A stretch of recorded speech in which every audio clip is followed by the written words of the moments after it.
Dior, a luxury fashion giant, recently faced controversy after an exposé revealed the stark disparity between the production costs and retail prices of their iconic bags, raising questions about transparency. Both are facing serious allegations, mainly of exploiting workers and possibly charging hundreds of times over for their products compared to what they spend on them.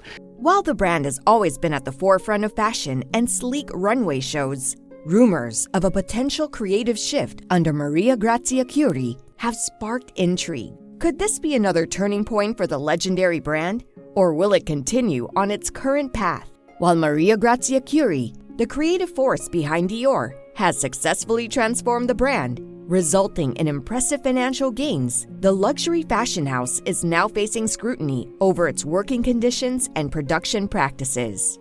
In summer 2024, the brand faced serious accusations of labor exploitation within its supply chain, sparking controversy and public outcry when it was revealed that some of its high-priced bags were produced for as little as $57. Behind the glamour and allure of Dior lies a troubling reality. Dior pays its suppliers $57 to make a bag. $57. Many of the products are crafted in factories located in poorer countries, where workers often receive meager wages. Critics have drawn comparisons to modern-day slavery, highlighting the exploitation that can lurk behind the shiny surface of high-end fashion. This shocking disclosure ignited outrage and raised important questions about fairness in the fashion industry and the ethics of luxury brands. Amid these challenges, speculation has arisen surrounding the possibility of Pier Paolo Pizzoli, the acclaimed creative director of Valentino, potentially succeeding Maria Grazia Chiuri at Dior. Among these controversies and the uncertainty surrounding Dior's leadership, the brand finds itself at a pivotal moment. With increasing calls for transparency and ethical responsibility, the possible shift in creative direction could redefine Dior's future. However, to fully grasp the significance of such a change, it's essential to reflect on Dior's storied past and beginnings. Only by tracing its history can we appreciate the weight of what lies ahead for Dior. Every woman who was any woman wanted Christian Dior's clothes.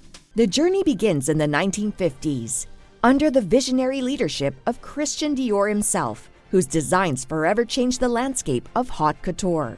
After years of war, when life was all about survival and limitations, his designs brought a new sense of hope and beauty. They were elegant, feminine, and unlike anything people had seen before. For women, wearing Dior's creations felt like stepping into a dream.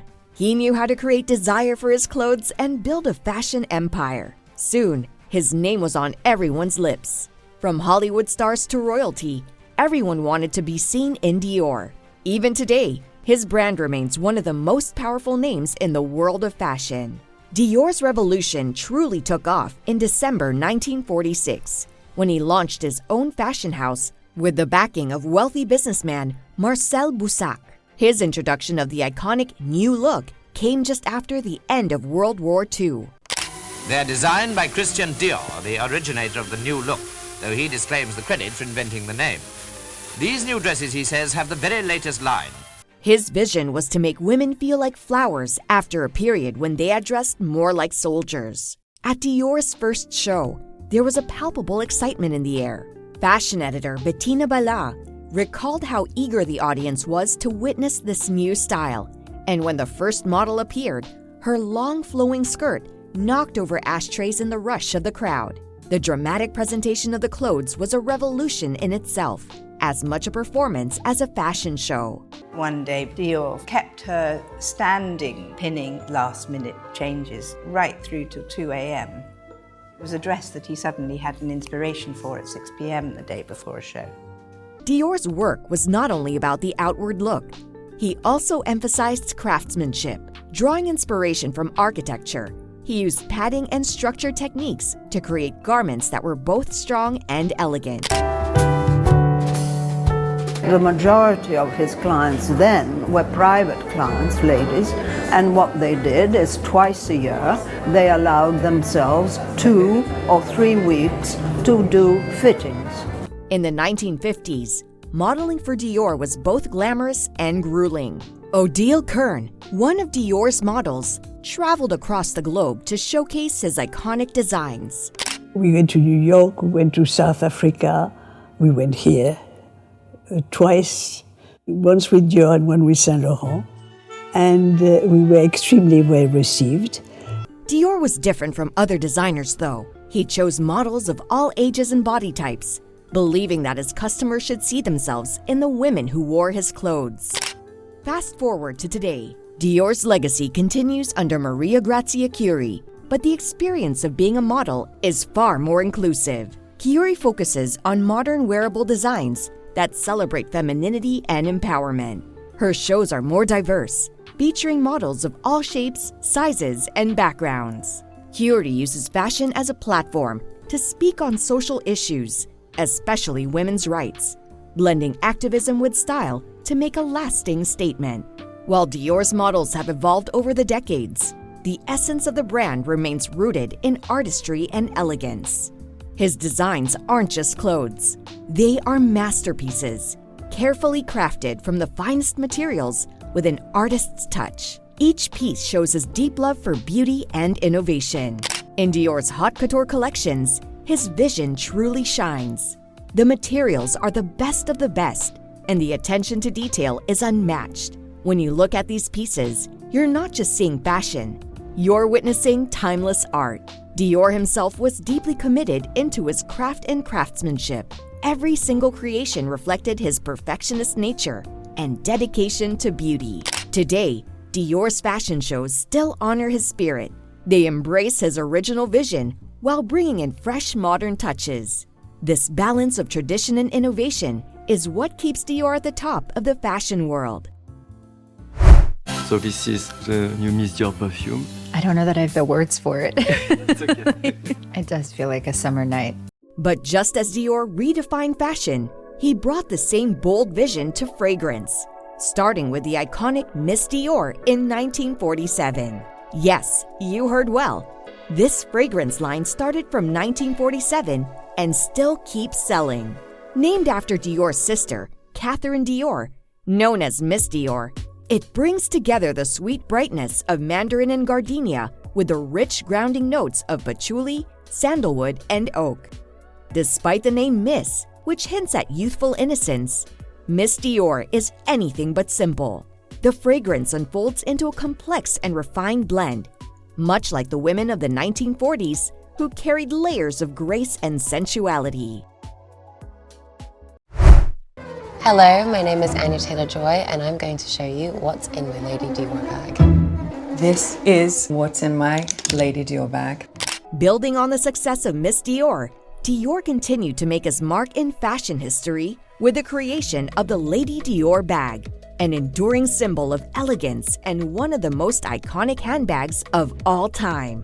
First introduced in the 1990s, it had been reimagined by Dior's current designer, Maria Grazia Chiuri. Princess Diana often carried the bag, turning it into a symbol of Dior's elegance and strength, embraced by many influential women. Celebrities like Marion Cotillard, Angelina Jolie, Bella Hadid, Rihanna, Jennifer Lawrence, and Judy Chicago have all been seen with it, further cementing its status. The Lady Dior embodies timeless style. After Princess Diana was seen with it, the bag's popularity soared, with over 200,000 pieces sold within 2 years. First introduced by Christian Dior in 1947, the bar jacket represented a revolutionary shift in women's fashion, marking the birth of the new look. It was designed for the sophisticated settings of Parisian luxury hotels. Today, the bar jacket remains one of Dior's signature pieces, continuing to be reinterpreted in modern collections, paying homage to the brand's rich heritage. The bar jacket embodies this timeless craftsmanship. Each garment is carefully handmade, with some pieces entirely avoiding sewing machines to emphasize quality. The artisans focus on one piece from start to finish, ensuring every dress is unique and carefully crafted. Dior's designs are recognizable for their distinctive silhouettes, often reimagining vintage styles with modern twists. Different creative directors have brought fresh perspectives to the brand. Maria Grazia Chiuri, for instance, blends tradition with modernity, using her designs to empower women and create timeless yet forward-thinking fashion. Each piece tells a story of heritage, innovation, and artistry, making Dior a symbol of high fashion excellence. Sadly, Christian Dior died of a heart attack in 1957 while he was on vacation in Montechiari, Italy. He was only 52 years old and at the top of his career. His death was a big shock to the fashion world. Many different people have been in charge of Dior since Dior died. Each one added their own style to the brand, but they've all kept the things that made Dior special. Notable figures who have shaped Dior's legacy include Yves Saint Laurent, John Galliano, Raf Simons, and most recently, Maria Grazia Chiuri. Each brought their own vision while honoring the spirit of Dior. Despite the controversies, Dior continues to mesmerize the fashion world with its breathtaking runway shows, each one rich with storytelling and original character. One of their standout shows was the Autumn-Winter 2023-2024 collection, which brought the charm of 1950s Paris to life. Then came the Autumn-Winter 2024-2025 show, inspired by the vibrant energy of the 1960s. This collection blended fashion with art, featuring pieces from a talented artist. And of course, the latest Dior Spring-Summer 2025 show, centered on a captivating archery performance by Sofia Ginevra Gianni, symbolizing empowered femininity. As models walked the runway, Gianni shot arrows, embodying the ancient warrior inspiration behind the collection. And there's more excitement on the way. Dior's upcoming Cruise 2025 show will be all about the thrill of travel and exploration, promising to take us on a fashion journey around the world. We can't wait to see it. The accusations against Dior have certainly stirred up quite a discussion. Do you think these allegations will impact Dior's image? What direction do you see the brand taking from here? Are you still a Dior fan? Let us know in the comments below.